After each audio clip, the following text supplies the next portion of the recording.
In this guide, we'll walk you through the process of scheduling a teacher to a course section.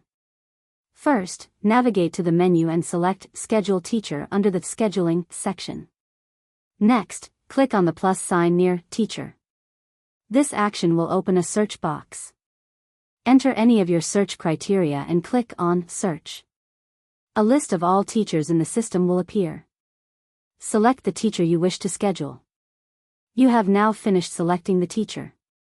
Next, click on the plus sign beside Course section. This will open another search box. Enter your search criteria and click on Search. This will list all available course sections in the system. Choose the course section you wish to assign the teacher to. You have now finished selecting the course section.